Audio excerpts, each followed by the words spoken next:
experiencias de los países y reflexionar conjuntamente sobre los logros y las lecciones aprendidas para una respuesta integrada a la crisis COVID-19. Y es la palabra clave, ¿no? Integrada. Y además de esto, de ver las oportunidades de discutir aspectos clave más allá de la recuperación, o sea, hacia 2030, identificar estrategias para dar forma a un futuro post-COVID-19. Y vamos a escuchar las experiencias de 3 países de la región y tendremos la oportunidad para hacer preguntas, comentarios en algún momento. Así que sin más preámbulo, es un gran placer para mí presentar al director regional del PNUD para América Latina y el Caribe, señor Luis Felipe López Calva, quien dará inicio al evento con sus palabras de apertura. Luis Felipe, tienes la palabra. Muchísimas gracias. Es un gran gusto saludarles en este evento. Querida señora embajadora María del Carmen Esquef, representante permanente de Argentina, que bienvenida, está apenas llegando y me da mucho gusto verla. El señor Gabriel Quijandría, el viceministro de Desarrollo Estratégico y de Recursos Naturales del Perú. Muchas gracias, viceministro, por acompañarnos. Por supuesto, mis queridos colegas Resident Coordinators, coordinadores residentes, Susana Sotoli de Bolivia y Roberto Valent de Argentina, y nuestros queridos representantes, nuestras queridas representantes residentes, obviamente Linda en Panamá, María del Carmen Sacasa en Perú, Luciana Mermet en Bolivia.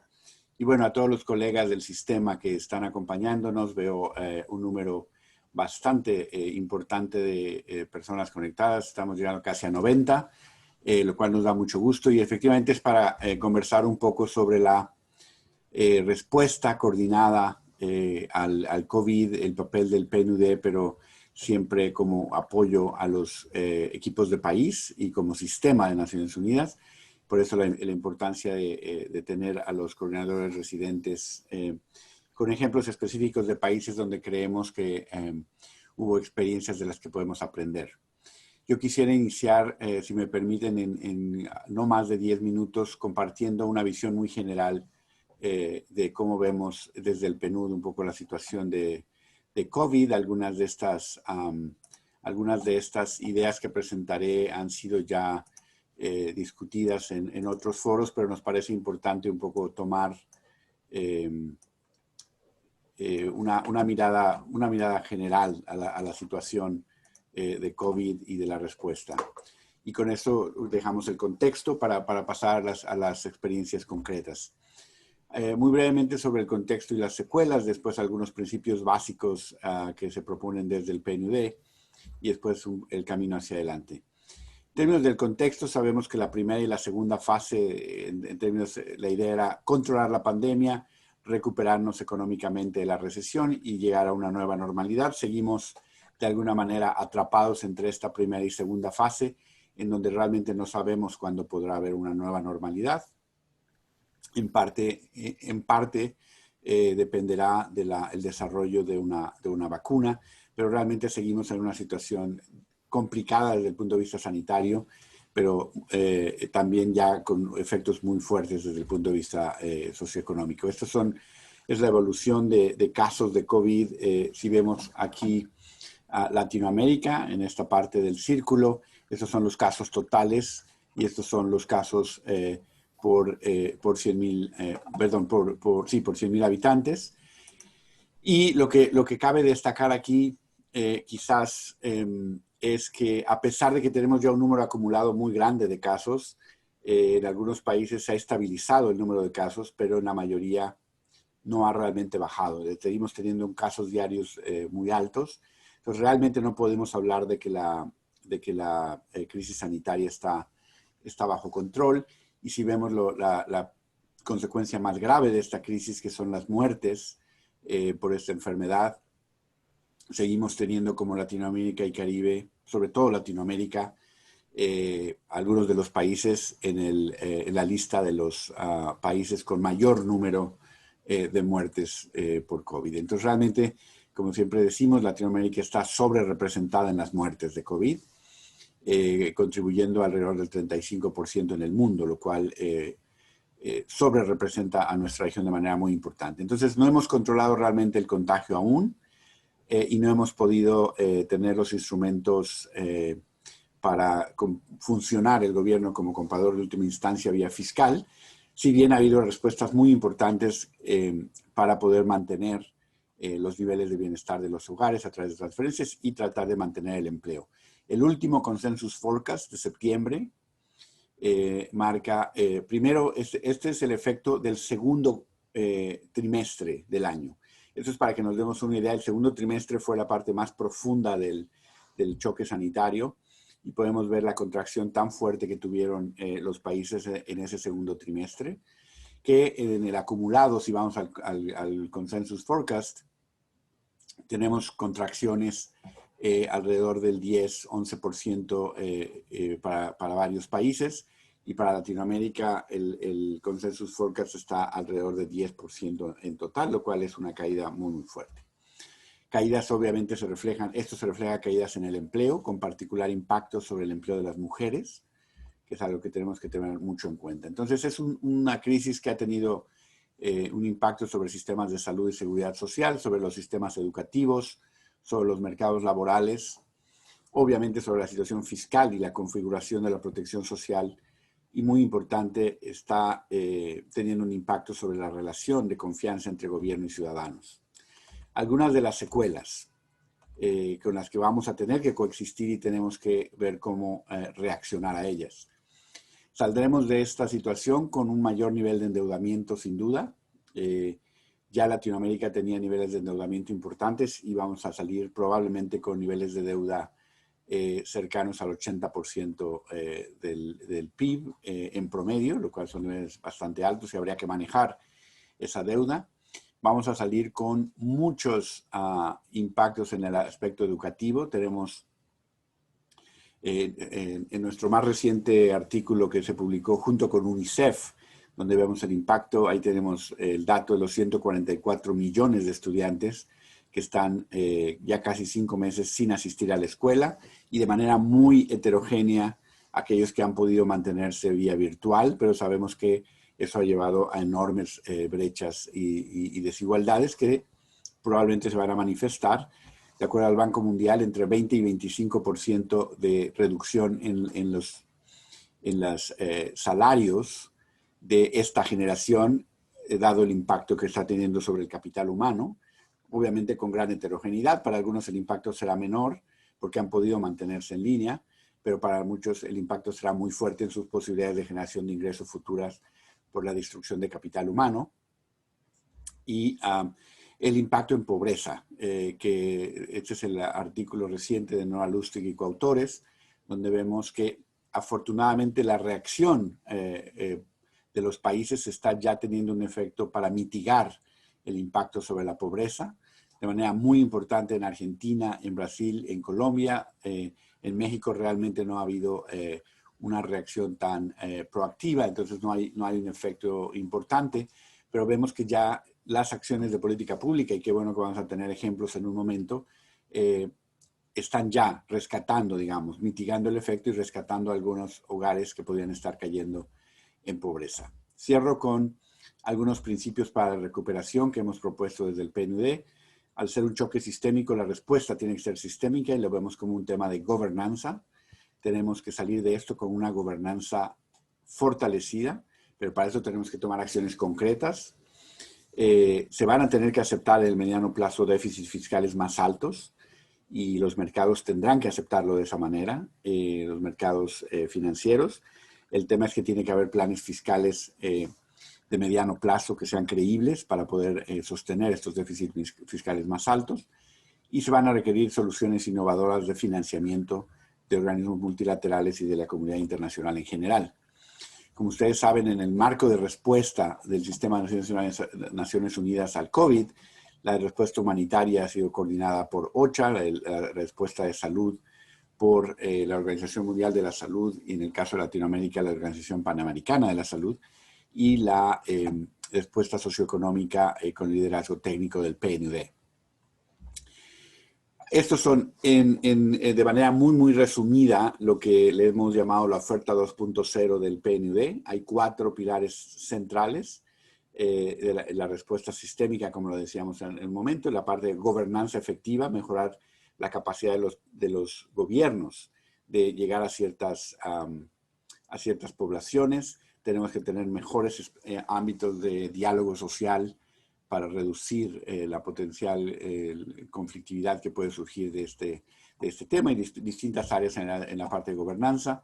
Tenemos una oportunidad para inducir inversiones importantes en economía verde y que puedan llevar a una recuperación más sostenible. De manera central tenemos el aspecto de la disrupción digital, que tiene impactos sobre la educación, sobre la salud, sobre la gobernanza, sobre la inclusión financiera y muchos otros. Tenemos ya en este momento acciones muy concretas que PNUD está acompañando y bastante amplias a gran escala de conectividad y de digitalización y de incorporación de poblaciones excluidas de la conectividad para poder tener una mejor provisión de servicios y una mayor efectividad de las políticas públicas a través de la incorporación de estos instrumentos digitales. Y, por supuesto, el tema de la protección social. Tenemos que usar esta oportunidad para repensar los esquemas de protección social.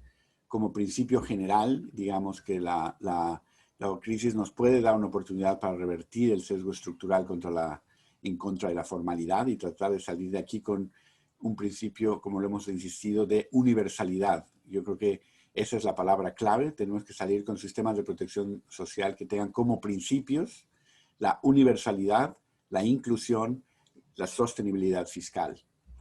Tenemos que hacerlo de esa manera para salir fortalecidos de esta crisis. Tenemos que reforzar la protección social entre personas y lo que llamamos las estructuras de proximidad, sociedad civil, empresas, escuelas, comunidades, tienen que ser parte de la respuesta. Y obviamente, como decía hace un momento, el principio de la universalidad de los servicios básicos. Yo creo que esas son un poco las líneas de trabajo que estamos proponiendo como PNUD. Y bueno, obviamente se manifiestan de manera muy distinta en distintos contextos. Y por eso es que es importante tener los ejemplos concretos de lo que se ha hecho en distintos países. Entonces, con esto cierro. Muchísimas gracias. Y este es solo un contexto para pasar a los casos de país. Muchas gracias a todos. Excelente, muchísimas gracias Luis Felipe por dar este contexto y precisamente vamos a entrar en los 3 bloques, cada uno 15 minutos para escuchar la experiencia de los países y vamos a iniciar con el caso de Perú. Tenemos 2 panelistas, María del Carmen Sacasa, la representante residente del PNUD en Perú, y también el viceministro de Desarrollo Estratégico de Recursos Naturales, Gabriel Quijandría. Así que vamos a iniciar con María del Carmen. María del Carmen, tienes la palabra.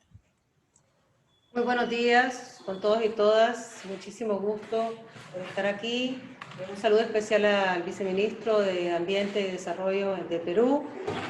Quisiera comenzar diciendo que efectivamente, como ha dicho nuestro director regional, esta es una crisis de gobernanza global.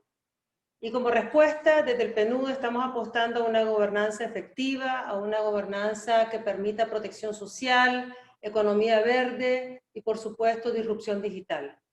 Como lo hemos visto en los gráficos anteriores, el Perú ha sido uno de los países más impactados en la región latinoamericana. Y en este escenario complejo, nosotros estamos trabajando con temas de innovación, de generación de alianzas, para que la respuesta sea más efectiva, más urgente, pero de cara a la construcción de una nueva normalidad. La pandemia en Perú ha evidenciado, como en otros países, desigualdades existentes. En el Perú, 51 de los 55 grupos poblacionales indígenas se encuentran en la Amazonía. Y estos grupos se han visto afectados con mayor fuerza que otros en términos de que hemos tenido prácticamente 21.000 pobladores afectados, contagiados, y de estos, muchos de los líderes y lideresas ancestrales han fallecido. La experiencia que nosotros hemos acumulado como Perú en los últimos 5 años, a lo largo de toda la región amazónica, nos ha demostrado a través de la sistematización que hemos hecho, que un modelo de dinamización del desarrollo territorial es fundamental, porque pone en el centro a las comunidades y los sistemas de gobernanza territorial con la participación de las comunidades, del Estado y de los actores del mercado. El año pasado, los resultados de este trabajo que hemos hecho en la Reserva Comunal Tuntanaín fueron objeto de premiación por parte del Premio Ecuatorial en la Cumbre del Clima en 2019, y este modelo ha cobrado mayor relevancia en este momento de cara al tema de la recuperación, mediante el cual se conserva y se gestiona la biodiversidad para abordar múltiples necesidades de desarrollo existentes, incluida la falta de protección social, las brechas de conectividad, un problema muy serio de seguridad alimentaria y de generación de ingresos. El segundo punto que yo quisiera abordar el día de hoy es que en febrero de este año ya estábamos discutiendo con la presidencia del Consejo de Ministros la necesidad de elaborar una estrategia de cierre de brechas. Se adquirió un compromiso con las comunidades indígenas y se esperaba que esto pudiese impulsarse de manera inmediata. Considerando la pandemia del COVID, pues este plan de cierre de brechas se ha firmado el mes de agosto, ya ha sido aprobado, y es un modelo muy interesante porque retoma la experiencia nuestra acumulada y la escala a un nivel mayor. Entonces, estamos hablando de lo que ellos denominan los núcleos dinamizadores del desarrollo, y plantean un cambio significativo en los modelos de cómo se hace la intervención en el tema productivo, cómo transitamos a intervenciones que sean más articuladas y menos compartimiento estanco, cómo trabajamos desde una perspectiva de las cuencas y no de las comunidades, y cómo hacemos intervenciones a mayor escala que apoyen la implementación de los planes de vida de las comunidades nativas. El objetivo es que podamos desarrollar actividades productivas y las inversiones en desarrollo social de manera sostenible, que se organicen y se alineen las prioridades consensuadas con los actores territoriales en el marco de estos núcleos dinamizadores del desarrollo. El tercer punto que yo quisiera mencionar es que el PNUD en este momento particularmente está apoyando todos los esfuerzos de los gobiernos en sus 3 niveles y de las comunidades indígenas, generando plataformas multiactor territorial como un mecanismo para la planeación y la implementación de los planes de vida de las comunidades indígenas, incorporando herramientas innovadoras en las estructuras de gobernanza. Uno de los temas fundamentales que hemos considerado es el acceso a la información del territorio en tiempo real, buscando cómo proteger no solamente a las personas, sino también los medios de vida de las comunidades indígenas, pero también contribuir a cerrar esas brechas existentes, articulando la esfera humanitaria a la esfera del desarrollo.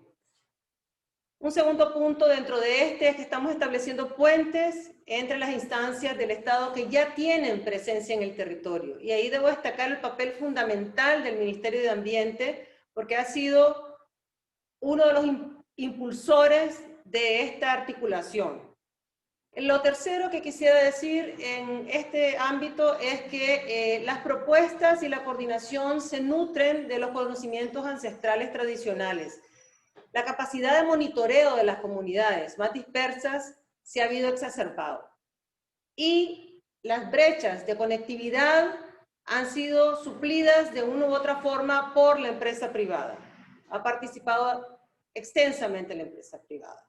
Hemos establecido también un sistema de monitoreo de vulnerabilidad con datos geoespaciales sobre la exposición y las sensibilidades que están viviendo las comunidades para ver la capacidad de respuesta del Estado. Entonces son elementos que traen nuevas herramientas de análisis de vulnerabilidades e impactos socioeconómicos en la población indígena para acelerar la implementación de ese plan de cierre de brechas que se espera pueda culminar, digamos, su implementación a mediano y largo plazo.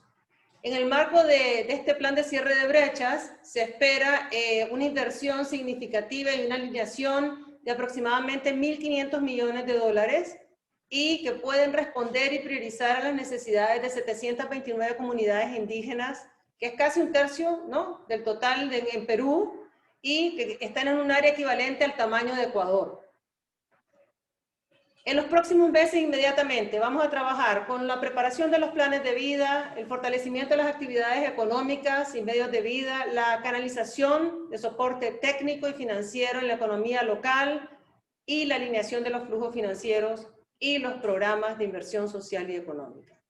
Y finalmente, debo decir que estamos en un proceso de transición política sumamente importante. Las elecciones en Perú se llevarán a cabo en el mes de abril del próximo año. Está dándose un proceso de diálogo de los diferentes actores políticos en el marco del Acuerdo Nacional, y esto debe culminarse con algo que denominan Pacto Perú.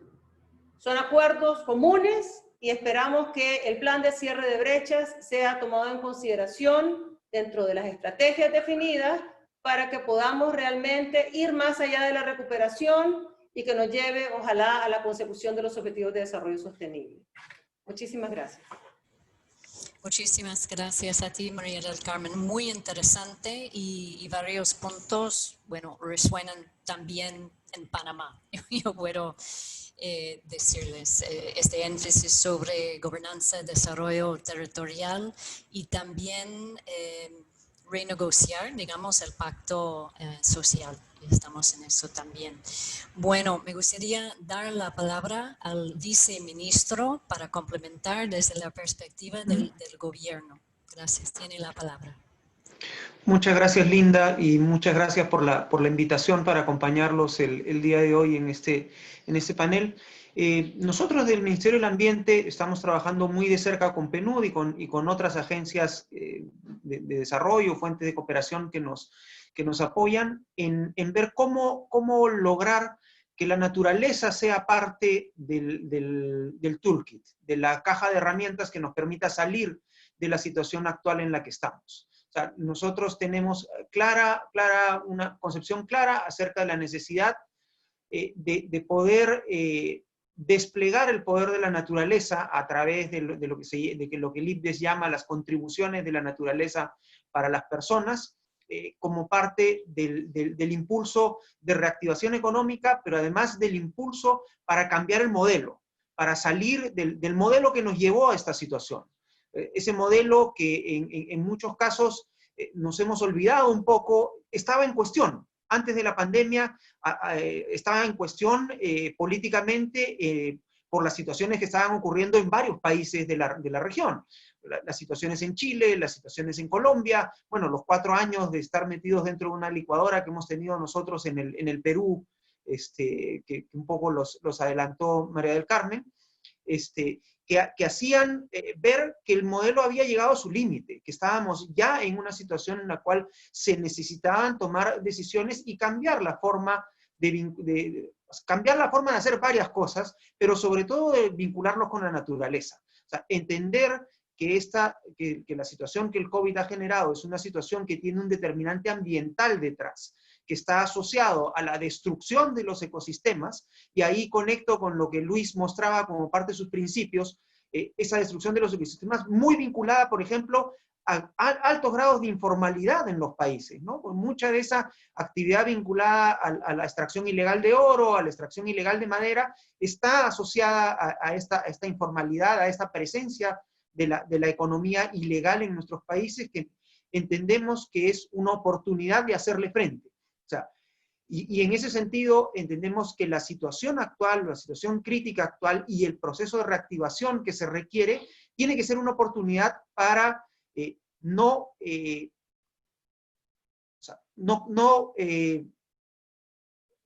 ser más débiles en el proceso de impulsar las transformaciones, sino ser más fuertes e ir más profundo. Lo que necesitamos ahora es acelerar las transiciones que ya estaban ocurriendo en nuestros países.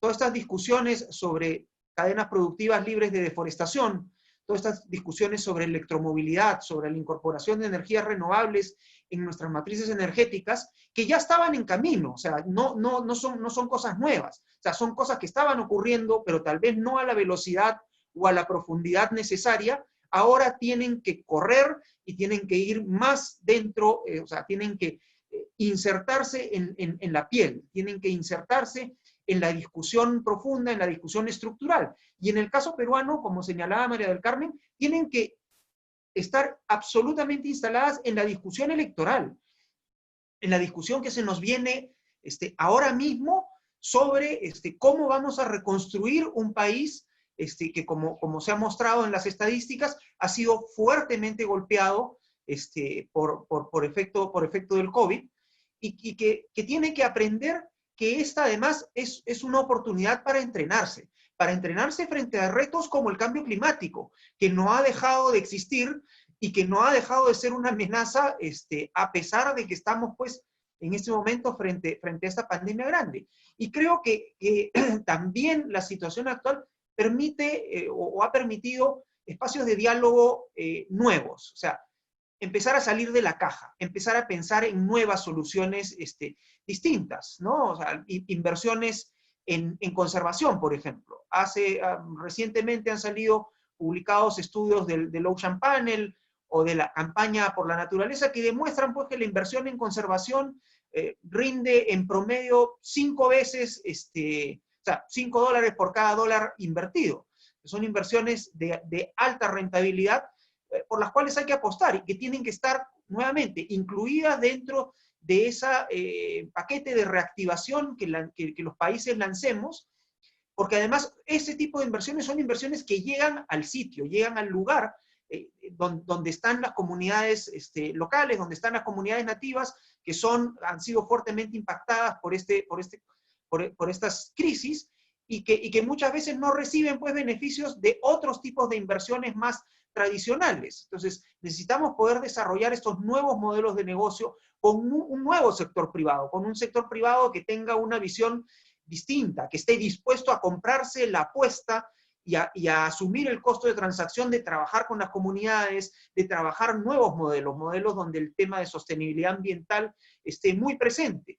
Modelo que además responde a la demanda actual de los consumidores. O sea, los consumidores están pidiendo productos más sostenibles, están pidiendo poder estar tranquilos con el consumo que hacen de su chocolate o del café que se toman en la tarde. Estar seguros que no costó 10, 20, 40 o 50 árboles ese consumo, digamos, suntuario que están teniendo. Y creo que tenemos que estar, los países latinoamericanos tenemos que estar a la altura de poder atender ese nuevo desafío. Muchas gracias por la oportunidad nuevamente. Excelente, muchísimas gracias, viceministro, por compartir esta visión tan contundente, ¿no?, de un nuevo modelo de negocio y reconstruir, ¿no?, usar el impulso de COVID-19 para cambios transformadores, realmente muy impresionante. Bueno, vamos a seguir con el caso de Bolivia y tenemos dos perspectivas de la ONU. Vamos a empezar con Susana Sotoli, la coordinadora residente del Sistema de las Naciones Unidas en Bolivia, y luego seguir con Luciana Mermet, la representante residente del PNUD. Susana, tienes la palabra.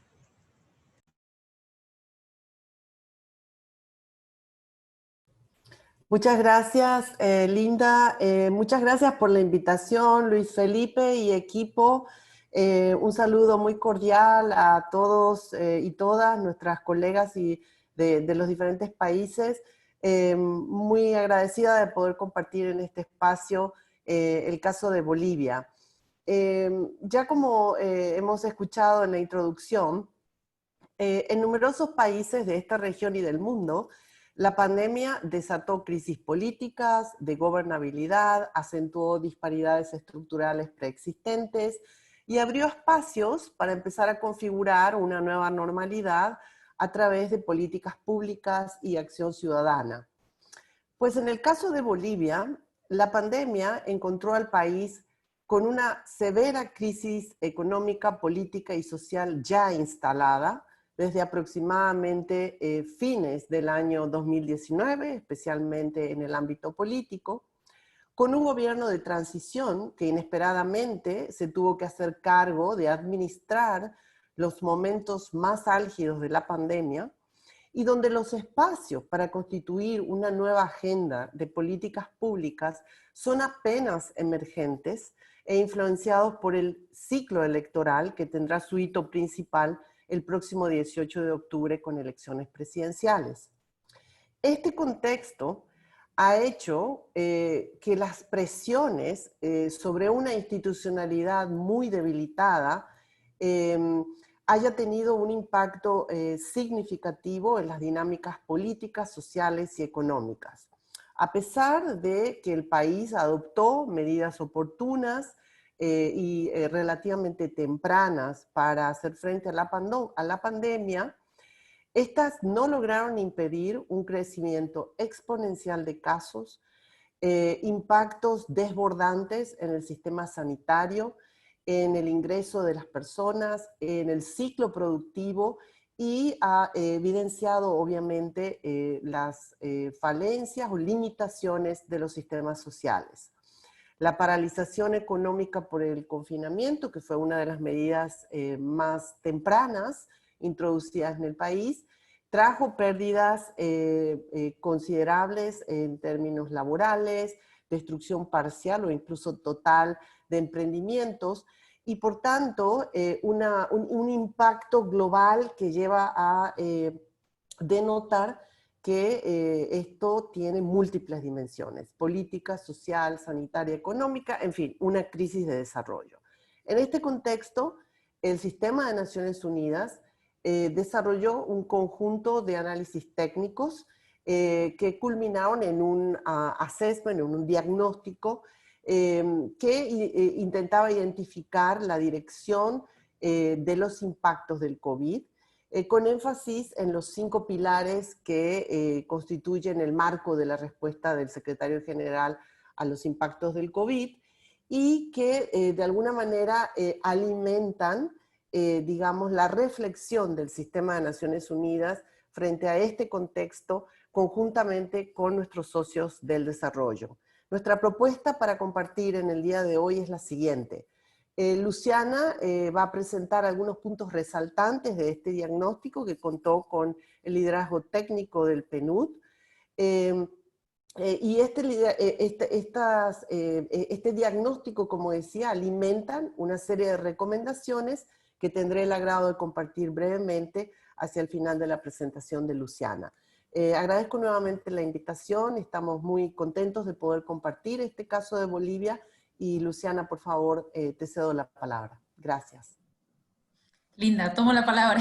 Buen día a todos y a todas. Es un gusto enorme unirme junto a Susana en este espacio, y me alegra mucho además que sea con un foco tan subregional, ¿verdad? Argentina, Perú y Bolivia, que comparten muchos de los desafíos que hoy estamos revisando. Y me pareció un muy buen referente de Perú, que está también preparando en el marco de esta reflexión su proceso electoral. Como decíamos con Susana, aquí estamos con ese proceso encima en forma literal. Como bien dijo Susana, desde la perspectiva del estudio que llevó adelante Naciones Unidas en Bolivia, y un poco por el contexto tan peculiar, ¿verdad?, que tenemos, donde muchas de las líneas que Luis Felipe nos presentó esta mañana tienen mucho potencial, pero también tienen una temporalidad que va a tener que ir asociada con el ciclo político. Creo que esto es importante señalarlo, porque como Naciones Unidas tenemos este mandato importante de acompañar con la analítica, con la reflexión desde el punto de vista de los sectores, desde el punto de vista de la evidencia, pero este aspecto de la gobernanza va a ser sin dudas central.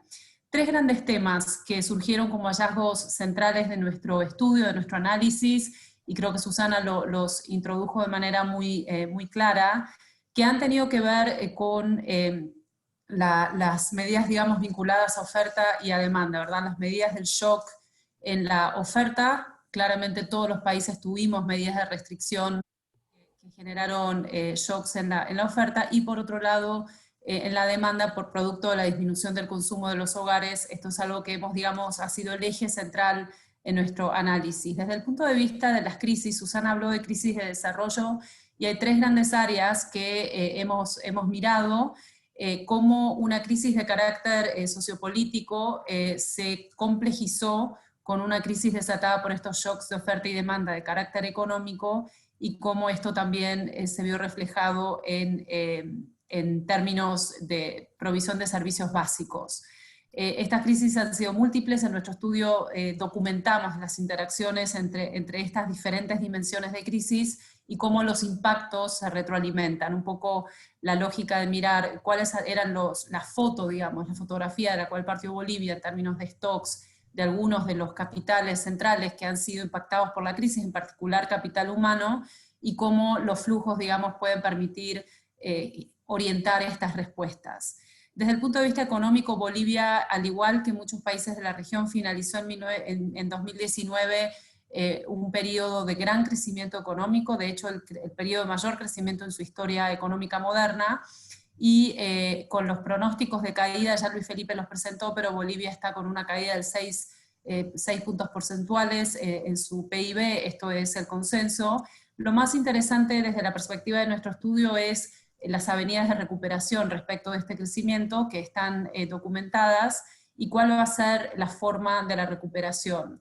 El consenso entre los analistas aquí en Bolivia es que es muy probable, lamentablemente, que no sea una V corta en términos de un rebote rápido, como hemos visto en algunos países europeos, sino más bien una U extendida, en el sentido que tenemos una transición política sucediendo, un contexto electoral, y por lo tanto va a llevar un tiempo hasta tanto podamos recuperar. Y de hecho, en la historia de Bolivia, las recuperaciones económicas han sido extendidas y han terminado históricamente con paquetes de estabilización, como fue el 56 o el 86. El tema fiscal, Luis Felipe lo señaló como una suerte de espacio para la tolerancia a mayores déficits fiscales. Ya Bolivia comenzó 2020 con un déficit fiscal importante, producto de la crisis del 2019, y a pesar de que se hicieron algunos ajustes con el ingreso del gobierno de transición, la pandemia obligó a expandir efectivamente el gasto general y agregó presión a ese déficit que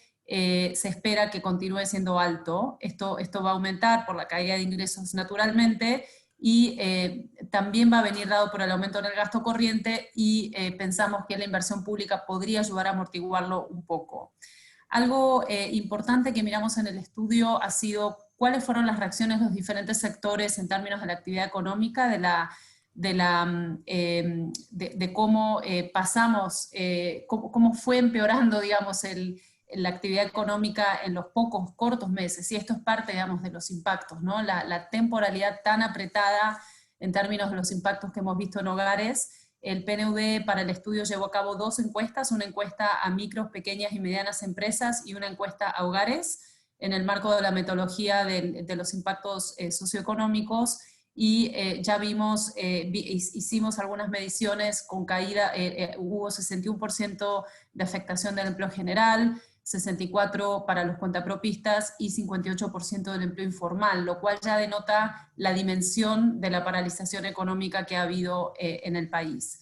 Desde el punto de vista de las MIPYMES, que concentran el mayor nivel de empleo a propósito de la fábrica, digamos, productiva, es el tejido productivo del país, lo que encontramos es que efectivamente 63% de las MIPYMES en los 2 periodos de la cuarentena, tanto rígida como la flexible, y ahora estaremos intentando hacer una segunda medición, 63% paralizó absolutamente sus actividades en el marco de la cuarentena, y intentó mantener algunas medidas a flote durante las transiciones entre cuarentenas, y un tema interesante fue cómo las MIPYMES absorbieron datos, ¿verdad?, de las medidas de apoyo estatal.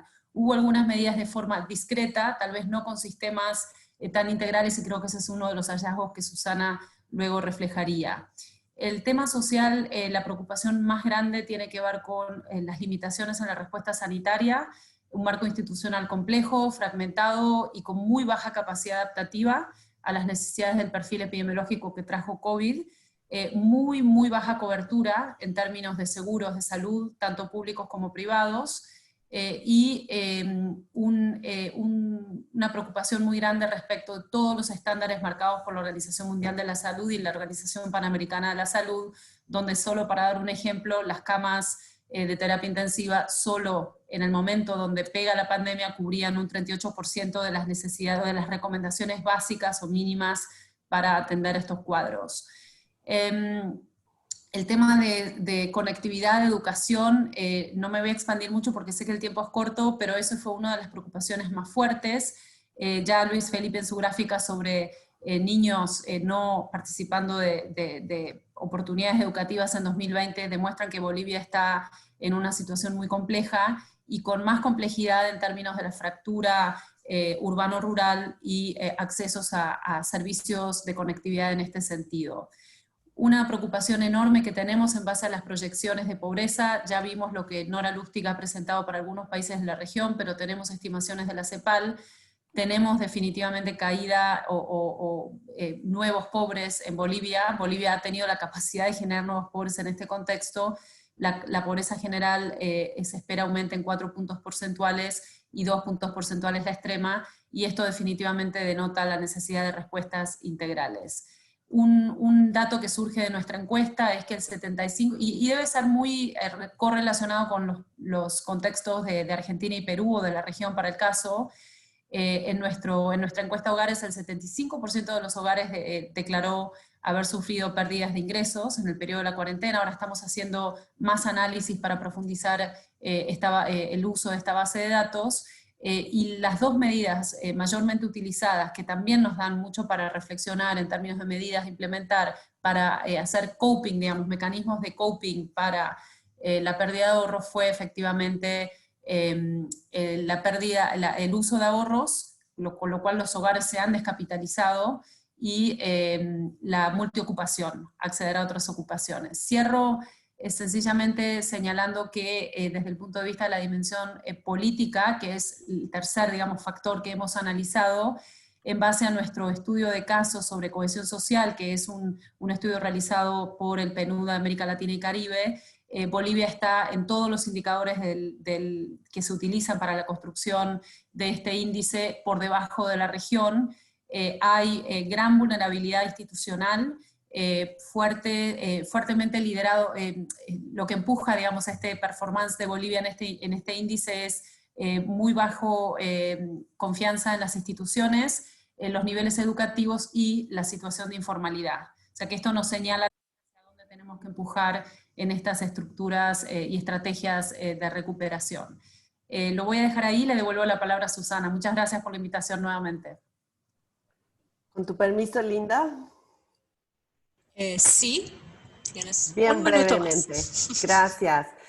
No, simplemente para decir, y gracias, Luciana, que en vista de este contexto y con los resultados del diagnóstico, queremos reafirmar que en el caso de Bolivia, y tal cual lo vinieron comentando otros colegas, esta crisis múltiple requiere de una respuesta integral. Y en ese sentido, el Sistema de Naciones Unidas tiene en este momento 3 grandes líneas o áreas de trabajo. Una muy importante para nosotros es todo el trabajo en el marco de la iniciativa de construcción de la paz. En ese sentido estamos trabajando en asistencia electoral que no solamente va a culminar el 18 de octubre, sino que el año que viene con las elecciones subnacionales continuará siendo un proyecto importante para el sistema. Monitoreo de derechos humanos y sobre todo contribución a la cohesión social a través de nuestro rol de mediador y propulsor de diálogos estratégicos. En segundo lugar, la respuesta que todavía continúa teniendo tinte humanitario para apoyar al país en la respuesta nacional al COVID y mucho más enfatizando de ahora en más la respuesta a los impactos socioeconómicos, en donde nosotros vemos un rol fundamental con nuestros socios de gobierno, sociedad civil, sector privado, particularmente en cuanto a que si los impactos de la crisis, tal como nuestro diagnóstico nos lo revela, no fueron repartidos de manera equitativa, es imperativo que la recuperación priorice medidas dirigidas a cortar brechas y proteger a grupos en situación de vulnerabilidad. Esto en Bolivia significa mujeres, comunidades indígenas, familias con un número de niños que aumenta los niveles de desamparo. Y sobre todo para nosotros la crisis también representa una oportunidad y es lo que estamos empezando a dialogar con varios socios para impulsar cambios transformadores. que tienen que ver con un encuentro, un balance entre lo urgente y lo importante.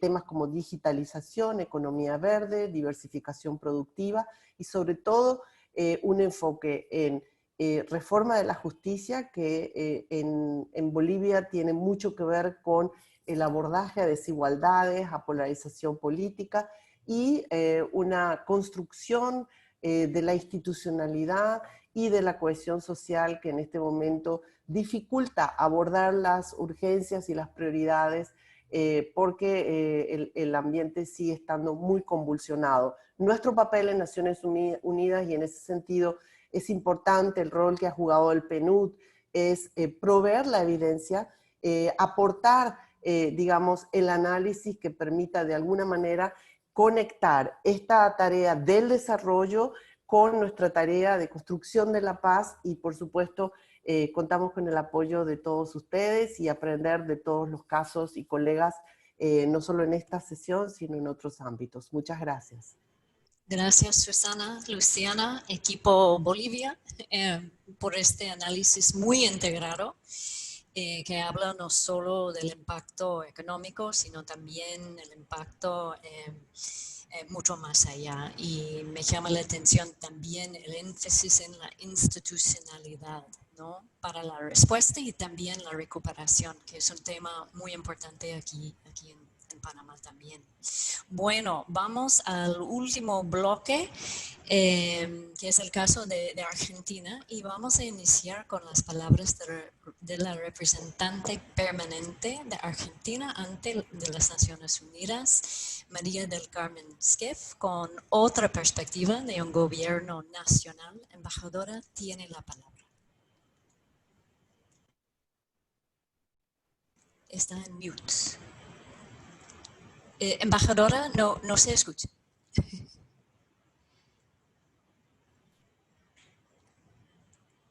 No. Sí, ¿no? Sí, ¿Tampoco? ahora sí. Ahora sí, gracias. Muchas gracias, Linda, muchas gracias al señor López Calva, a Roberto Valen, al PNUD por organizar este evento. El PNUD siempre ha sido una herramienta fundamental y nos ha ayudado en momentos muy difíciles en Argentina. Y lo digo al principio, la crisis de 2001 por lo menos, por ejemplo, para dar un ejemplo. Pero vamos al punto. La Argentina no ha sido inmune a la pandemia del COVID-19, sigue sufriéndola con intensidad. De manera muy temprana, en el mes de marzo, el gobierno nacional reaccionó estableciendo el aislamiento social preventivo y obligatorio que incluyó el cierre de fronteras. Si bien el impacto de la enfermedad ha sido duro y las medidas fueron difíciles de tomar, se logró evitar el colapso del sistema hospitalario. Ese era el principal objetivo. La acción se centró fuertemente en la asistencia a los sectores vulnerables y afectados por la caída económica. Y así aparece el IFI, que es un ingreso que se llama ingreso familiar de emergencia. Otras medidas fueron se tomaron para apuntar a las familias que perdieron los trabajos, compensando de esa manera sus ingresos. A la par que se apoyó a las empresas para que pudieran mantener el empleo y las ventas. En temas de género, la acción fue notable. Según el rastreador Google global de respuestas de género a COVID-19, que fuera recientemente lanzado por PNUD y ONU Mujeres, la Argentina es el país que más medidas con orientación de género ha tomado durante la pandemia. Las Naciones Unidas jugaron y juegan un rol de gran importancia. En la Argentina, la presencia de la nueva figura del coordinador residente, representada por el señor Roberto Valen, quien ha tenido una importante labor, ha demostrado ser de gran utilidad, permitiendo una mayor coordinación y el aprovechamiento del potencial de cada una de las entidades del sistema universal. Así, la Argentina se encuentra trabajando con el equipo país de Naciones Unidas en la planificación del apoyo a las estrategias nacionales de respuesta al impacto socioeconómico del COVID-19 y está por concluir el borrador del marco de las Naciones Unidas para la respuesta y recuperación socioeconómica al COVID-19. Otros ejemplos que creo que vale la pena mencionar en este encuentro. A través de UNOPS se realizó la compra de unidades sanitarias móviles y UNICEF contribuyó a la contención de niños, niñas y adolescentes, apoyando la continuidad educativa de los estudiantes de contextos vulnerables y rurales que, por supuesto, como lo dijo muy bien Luciana al comenzar, el tema del acceso a Internet es fundamental en este momento. En ese marco, como ha sido tradicional en el país, el PNUD ha sido un actor clave en la cooperación del Sistema de Naciones Unidas con el gobierno. En ese sentido, participa en el fortalecimiento de la capacidad de respuesta de los sistemas de salud. Apoya el Plan Nacional de Seguridad Alimentaria. Realizó un trabajo conjunto con autoridades de diferentes niveles y organizaciones de la sociedad civil en materia de violencia por motivos de género. Y también elabora diferentes campañas de concientización. Este tema de las campañas realmente es muy importante, atento a la posibilidad de la difusión de las mismas a través de redes. Tiene una mención especial, o merece una mención especial, la participación del Sistema de Naciones Unidas en la implementación de las políticas de género. En toda esa labor, el coordinador residente ha colaborado mediante la creación de vínculos para aprovechar plenamente las capacidades de las diferentes entidades, como es el caso, por ejemplo, de la iniciativa Spotlight, en la cual PNUD, ONU Mujeres y la Unión Europea cooperan con la Argentina en la lucha contra los femicidios. Ustedes saben que hemos tenido un ranking realmente muy triste y muy alto en el tema de femicidios. O sea que esta campaña Spotlight, con ese esfuerzo conjunto, realmente es muy, muy importante. Pero también creemos que estamos en el momento para comenzar a pensar en la recuperación post-pandemia. Se hace necesario que todas las medidas que se tomen estén orientadas hacia el cumplimiento de la Agenda 2030. Al igual que otros países de la región, la Argentina necesitará de cooperación internacional para afrontar la recuperación. El Sistema de las Naciones Unidas en general y el PNUD en particular como líder técnico tendrán un rol fundamental, ya sea en la implementación de políticas de recuperación sostenibles que permitan recuperar trabajos, también en la gestión sostenida de los recursos naturales, en la creación de resiliencia y en la reducción de las desigualdades, entre otros aspectos, ¿no? Para lograr que esta cooperación sea exitosa, tenemos que remarcar que la coyuntura actual ha demostrado que las categorizaciones de países basados en indicadores de ingresos per cápita no reflejan cabalmente lo que ocurre en el territorio. Todos los países en desarrollo se han visto impactados seriamente por la pandemia, independientemente de los niveles de ingresos. En el caso de la Argentina, por ejemplo, más del 90% de los recursos utilizados en la cooperación con el Sistema de las Naciones Unidas proviene del propio gobierno nacional, sea a través de la reprogramación de proyectos existentes o a través de nuevos fondos. Ante este escenario resulta fundamental, por un lado, revisar la forma de realizar clasificaciones de países y la utilización de indicadores basados en el ingreso para medir el desarrollo. Y por el otro, promover las alianzas con otros actores del desarrollo, en particular, por ejemplo, las alianzas público-privadas, en iniciativas como la cooperación sur-sur y triangular, y alianzas multiactor que contribuyan al desarrollo social y económico. El desafío consiste en lograr que toda esta cooperación, que tanto necesitaremos todos, esté basada en una ingeniería institucional y financiera efectiva.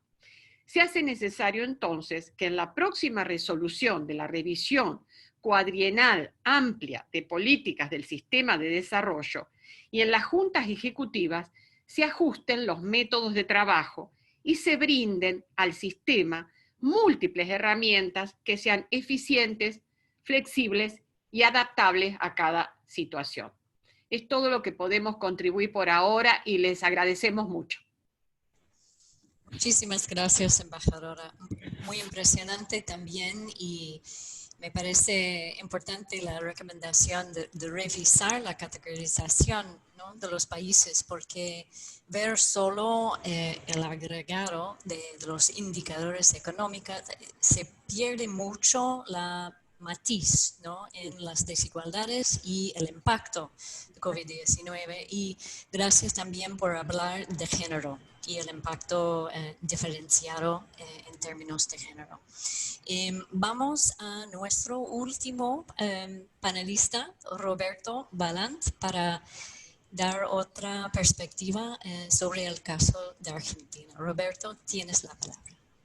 Muchas gracias, espero que me escuchen. Muy bien. Sí, perfecto, ¿no? Ante todo es un gran placer estar aquí con todas y todos ustedes. Saludo especialmente a la embajadora María del Carmen Esquef.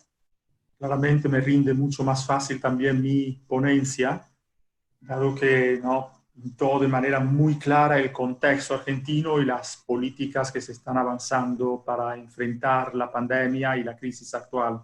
Saludo también al viceministro Quijandra de Perú y a la y los colegas, y aprovecho, Luis Felipe, para agradecerte enormemente por involucrarme en este espacio y brindarme la oportunidad de transmitir algunas palabras sobre el proceso de recuperación en el contexto argentino desde una perspectiva del sistema de las Naciones Unidas.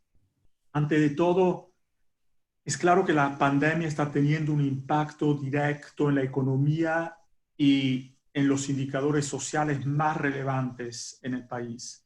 Se registra una mayor desaceleración económica, una pérdida de empleo bien importante que la OIT la está ubicando más o menos en 860,000 empleos perdidos hasta el momento, un aumento de la pobreza bien importante también.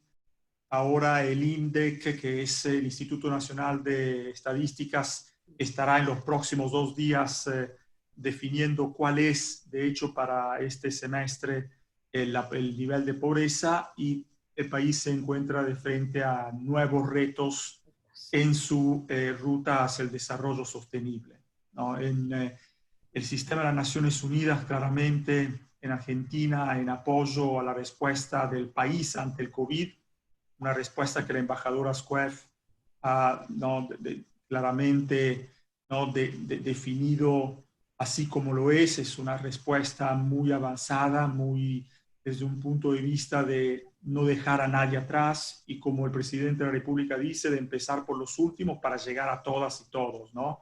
Es importante, que esa es la argentinización del dicho no dejar a nadie atrás. Nosotros hemos elaborado un análisis inicial de impacto socioeconómico ambiental, así como el marco de respuesta y recuperación ante el COVID, que hemos validado con el gobierno recientemente, embajadora, y este ha sido un hito importante, ¿no? Porque nos da un marco de planificación estratégica para el sistema, para apoyar las medidas y las iniciativas estratégicas del Estado argentino al respecto. Al mismo tiempo, el sistema ha implementado también una serie de actividades orientadas a apoyar en la marcha al país en su respuesta a la crisis. Y ahí claramente agencias como el PNUD fueron las primeras que se activaron para poder apoyar los procesos de compras, sea que fueran en China o procesos de compras internos en el país,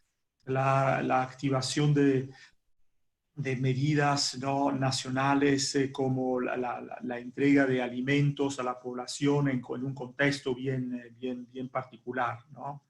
Entonces, el sistema ONU tuvo que rápidamente también readaptar su marco de programación en el contexto cambiante y digamos también inesperado, ¿no? Ninguno tenía la brújula, y se aseguró el sistema de una reorientación también sustancial de los presupuestos, ciertamente en gran parte presupuestos del Estado argentino, y la ONU jugó el papel que tiene que jugar en el momento en el cual Argentina más lo necesitaba. Me gustaría también reconocer el papel de liderazgo técnico del PNUD en relación a la elaboración del marco de respuesta y recuperación ante el COVID, y Claramente este marco contiene todas las líneas estratégicas de apoyo de las Naciones Unidas al país en este marco. Y Argentina claramente es un país que se parece mucho al cuento de dos ciudades de Charles Dickens, con la diferencia que cuando uno mira a Argentina más allá de la categoría de los promedios de ingresos referido por la embajadora Squeff, ¿no? Y cuando uno rasca detrás de las paredes, ¿no? que se han levantado, como dicen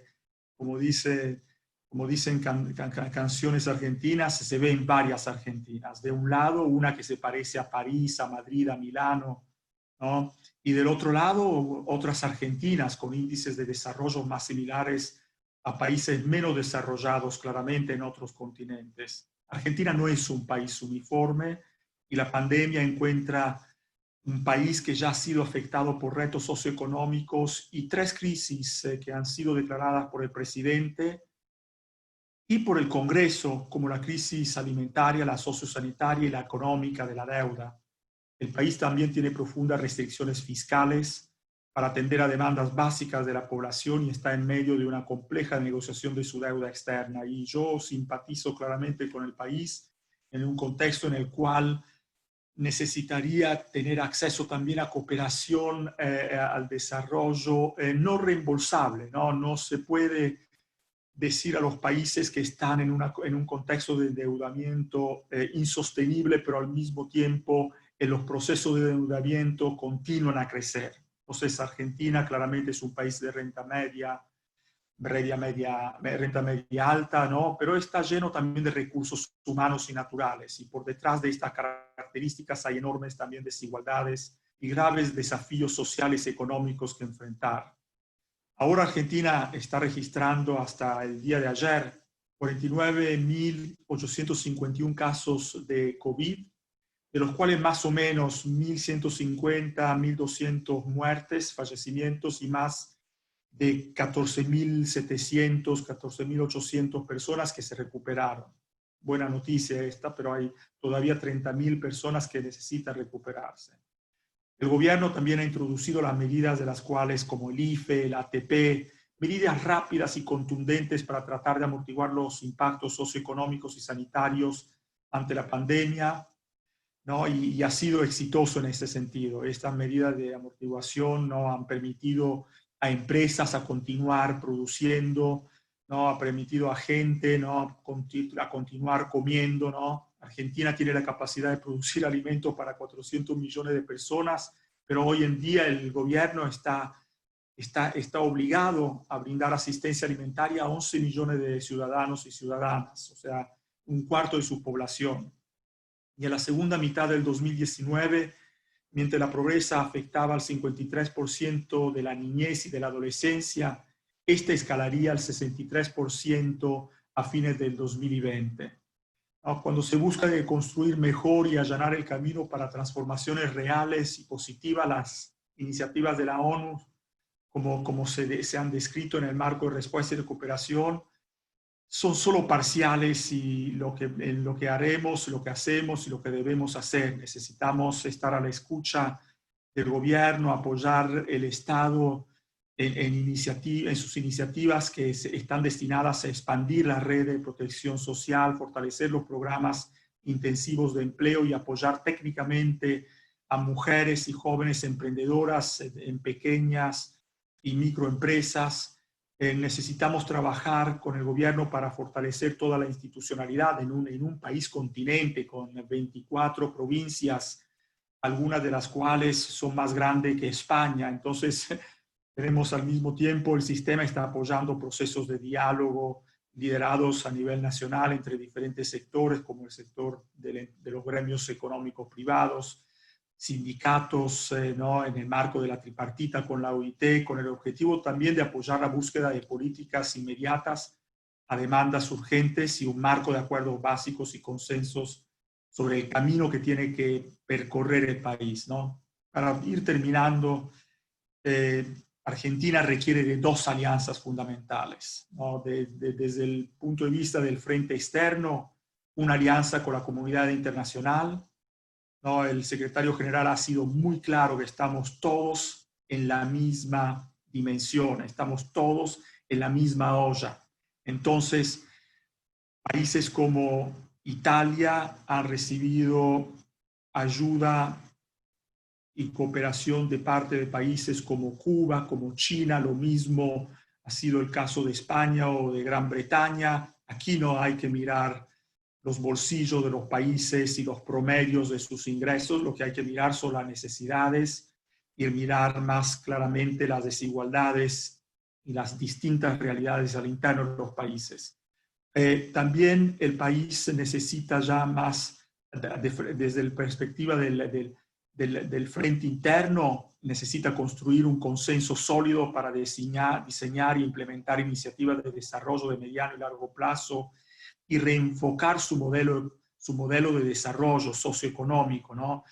Y darle previsibilidad. Y en esto el presidente está apostando a un marco de diálogo socioeconómico que no es fácil en un contexto de polarización que conlleva la pandemia a lo largo y a lo amplio del globo, ¿no? En resumen, la ONU necesita apoyar estratégicamente para promover los 3 pilares de desarrollo, así como dijo la embajadora, la Agenda 2030, la dimensión social, económica y ambiental.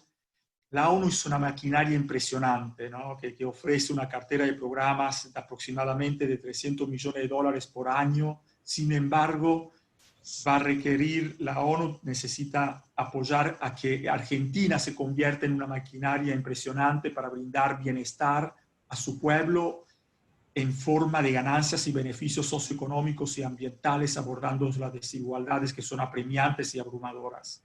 Y bueno, nosotros estamos ahí a disposición, y de nuevo agradezco mucho, Luis Felipe, este espacio, y agradezco a todas y todos por escuchar. Gracias. Gracias, Roberto. Y para resaltar también este esfuerzo conjunto, ¿no? Bueno, muchísimas gracias a nuestras panelistas. Han detallado 3 bloques bastante interesantes, diversos, con desafíos, lecciones. Y ahora es el momento para abrir la conversación a comentarios, preguntas por parte de nuestra audiencia. Tiene 2 formas de pedir la palabra. Puede levantar la mano en el sistema y yo habilitaré su micrófono manualmente si quiere hacer un comentario en vivo, o puede escribir su pregunta o comentario en la sección de preguntas y respuestas, y todos los panelistas pueden ver esta parte de la pantalla. Así que hay comentarios, preguntas. Bueno. ¿Quién va a romper el hielo?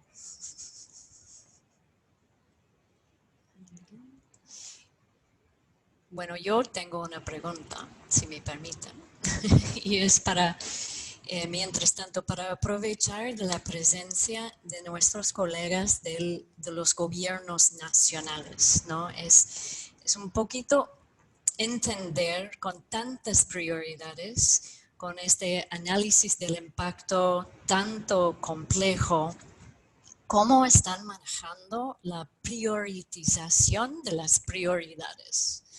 O sea, si pueden darnos una idea de cuáles son los trade-offs en la respuesta y la recuperación, y un poco cómo son las conversaciones en un gobierno hoy en día. No sé, embajadora, viceministro, si pueden compartirnos con nosotros las reflexiones.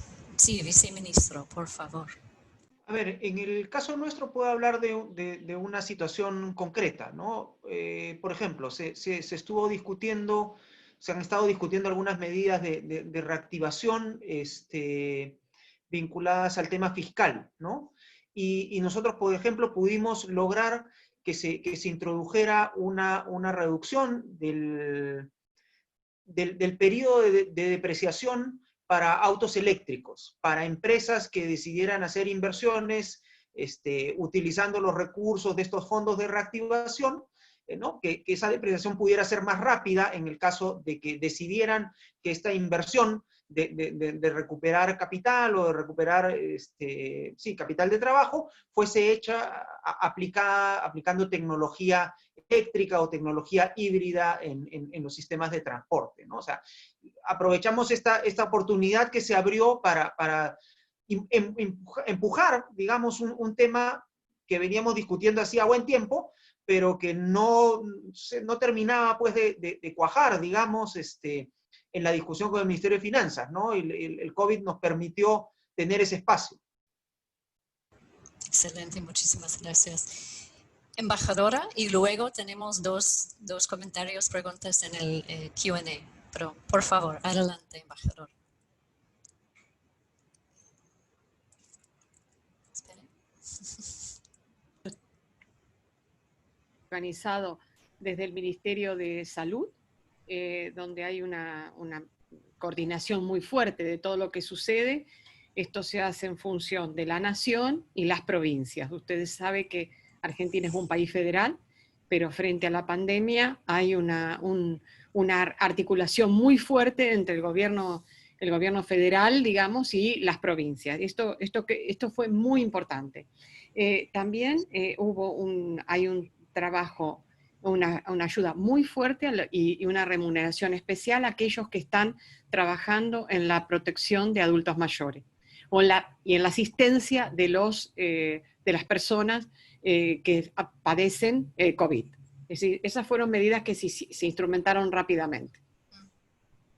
Muchísimas gracias. Bueno, tenemos dos comentarios de un participante en el chat para PNUD Perú. Voy a leerlos. ¿Qué acciones está tomando PNUD Perú respecto a la reactivación económica con enfoque de género? Y otro comentario diciendo nuestras comunidades indígenas y amazónicas son las más afectadas. María del Carmen. Sí, efectivamente, como mencionaba al inicio mi presentación, las poblaciones en condición de vulnerabilidad, particularmente las comunidades indígenas, son las más afectadas en el país, porque son las que históricamente han estado rezagadas y tienen poco acceso a la presencia del Estado y al tema de conectividad. Nosotros como PNUD, como indicado por el secretario general, estamos proporcionando la asistencia técnica al Sistema de Naciones Unidas para la elaboración del estudio de impacto socioeconómico y el plan de respuesta socioeconómico. Y estamos siguiendo los 5 pilares definidos por el secretariado, donde se incorpora el ámbito sanitario, el ámbito de cohesión social, la macroeconomía, el impacto socioeconómico, y estamos trabajando de la mano con las otras agencias para poner esto en marcha. Ya lo hemos conversado con el gobierno, hemos tenido una presentación al respecto, de manera que en todas nuestras iniciativas que tenemos en curso en este momento, las hemos redireccionado con el fin de poderlas adecuar a las necesidades que surgen de la pandemia, siempre y cuando podamos tener una visión de mediano y largo plazo. Para nosotros es vital aprovechar esta oportunidad en medio de la crisis que surge para poder realmente tener una intervención de una manera distinta, pensar de manera distinta y lograr, ojalá, que podamos garantizar la generación de empleo, un empleo decente, digno, como hemos discutido con la OIT. En términos de la pequeña y mediana empresa, por ejemplo, estamos trabajando mucho con los emprendedores para recapacitar o darles una formación nueva, sería el término, para poderse insertar al mercado laboral. Mucha de la pequeña y mediana empresa se ha visto altísimamente afectada en el país. Mucha de ella proporciona servicios y es donde mayor empleo se genera. Entonces, estamos trabajando con ellos de manera virtual para que puedan desarrollar esas nuevas herramientas que les permiten insertarse al mercado laboral. Particularmente en el caso de las mujeres han sido las más impactadas por la pandemia. Y en el último estudio de la OIT que se lanzó el día de ayer sobre el tema del empleo, se hablaba de que, si bien es cierto, los hombres habían sido más afectados en términos laborales, pues estos ya estaban equiparados a lo que ganaban las mujeres, claro, pero es una equiparación por la baja, no por la alta. Entonces, eso no genera bienestar, sino más bien genera mayor pobreza. De manera que tenemos que ver que nuestros esfuerzos estén focalizados principalmente en las mujeres y los jóvenes que en este país van a ser los más afectados. Tenemos un bono demográfico sumamente importante y no podemos perderlo. Es una generación que la perderíamos. Entonces el país tiene que trabajar mucho con estos segmentos poblacionales que requieren nuevas oportunidades para poder realmente reinsertarse de una manera más eficiente, más creativa al mercado laboral que se nos avecina, que va a ser completamente distinto. Gracias. Gracias, María del Carmen. Quizás podemos tomar los últimos 5 minutos antes de las palabras de Luis Felipe para cerrar la sesión, para ver las 3 preguntas que tenemos en línea. La primera es sobre Argentina. ¿Podrían contarnos un poco más sobre cómo ven a Argentina el efecto de la crisis en la clase media? Se ven recientes medidas económicas que pueden atentar contra el poder adquisitivo. ¿Cuáles son las acciones que se están pensando para poder evitar esto? Y luego tenemos otra pregunta para Perú, al viceministro, y usted puede complementar quizás lo que acaba de decir María del Carmen. Y por último, una pregunta sobre género y Bolivia. Pero empecemos con la embajadora. Está en mute. Ahora sí, gracias, gracias. Sí, Argentina es un país que ha podido mantener el sector, la clase media, que es una clase realmente importante en número, y también dentro de la clase media es una clase estratificada, es decir, hay sectores diferentes. Yo creo que una gran ayuda fue especialmente a la parte de la clase media más desfavorecida, el ingreso familiar de emergencia, que también lo ha aprovechado la clase media más desfavorecida. Porque la verdad que se sintió muy fuerte el efecto al principio de la pandemia, atento la pérdida de trabajo, que lo cuantificó muy bien el señor Valent. Eso es por un lado. Por otra parte, se apuntaló también a lo que fueron las pymes, se está apuntalando a las pymes. Se está haciendo hay un plan concreto sobre pagos salariales a las pymes, es decir, se le da el importe del pago a las pymes para que cumplan, a las pequeñas y medianas empresas, para que cumplan con el calendario de pagos, ¿no? Entonces, estos 2 elementos creo que fueron los apoyos más fuertes a los sectores medios. Luego, hay un trabajo que está haciendo el Ministerio de Educación con relación a la virtualidad.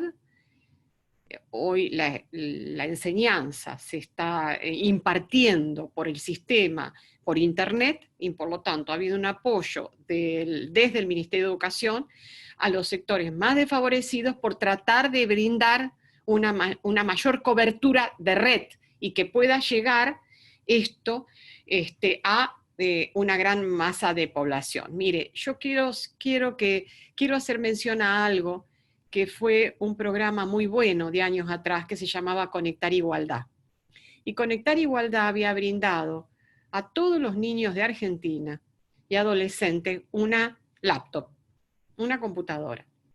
Ese plan fue muy fuerte entre los años 2011 y 2015, luego tuvo un periodo más de decadencia y se está volviendo a tratar de esa política de que los niños, especialmente los niños adolescentes de los sectores más carenciados, dispongan de su laptop, hoy más que nunca, y de una red de conectividad. Esos esfuerzos están puestos allí y se ha podido implementar parte de ese programa. Gracias, muy claro. Para el viceministro de Perú, una pregunta: ¿cómo están trabajando en tiempos de la pandemia respecto al monitoreo ambiental en contexto de minería? Y luego terminamos con Bolivia. En el contexto, perdón, Linda, de minería. Sí, sí. A ver, ahí hay un tema que es necesario aclarar. El tema de la gestión, el monitoreo, la fiscalización de la actividad minera en el Perú se hace a través del organismo de fiscalización ambiental. O sea, no lo hace directamente el Ministerio del Ambiente, sino a través de un organismo que está asociado. Eso se está manteniendo, o sea, se están haciendo las inspecciones, se está haciendo la fiscalización. Los temas de minería ilegal, eso es una responsabilidad del Ministerio de Energía y Minas con participación de los gobiernos regionales. El Ministerio del Ambiente participa en las acciones vinculadas a impulsar el proceso de formalización, vinculado a evitar que la minería ilegal ocurra o afecte las áreas protegidas, pero lo que